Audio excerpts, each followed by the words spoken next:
every time there was an emergency and we were able to respond. So Alabama, Arizona in particular, I was very proud to be part of CCC when the Arizona bill passed. You know, the organization that became PAWS was nascent then. It was just beginning to be formed, really around this issue.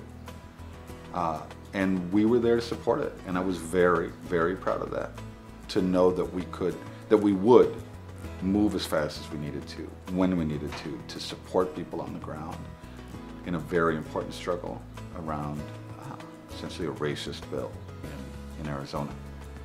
And to be there, to see old grandmothers and young anarchists and African Americans and Anglos who supported us all coming together to resist this injustice was really a lot of fun.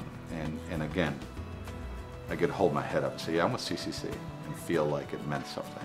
And I was in O'Hare Airport, and I was watching one of the congressional things unfold, literally unravel, actually. And there was a janitor standing next to me, and he said in Spanish, he says, like, you know, God, I can't believe this is happening.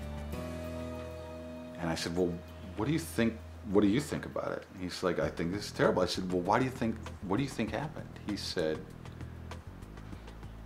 I think we made a mistake after the marches because we didn't translate that into political power. And what we needed to do was make that political power, because then these guys would have to listen to us because they count votes. And I turned and looked at him, I'm like, do I know you? Like, because there's lots of people in the movement, right? So maybe I'd been in meetings with this guy. Maybe he was like one of the people who was well educated on the issue. He said, I don't think so.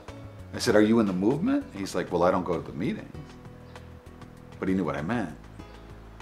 And then I walked away, and it was that moment later I realized we were going to win.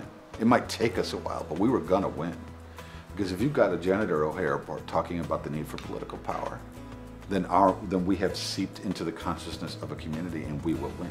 I used to believe that it was always going to be a small number of activists that were going to carry the day, and I don't believe that anymore. I believe it's entirely possible for waves of people to create history. I think more than that, though, and this will play out, it's going to take a while to play out, but it's going to be magnificent to see, is like there are literally thousands of people now who will never be the same because they were more than just marching.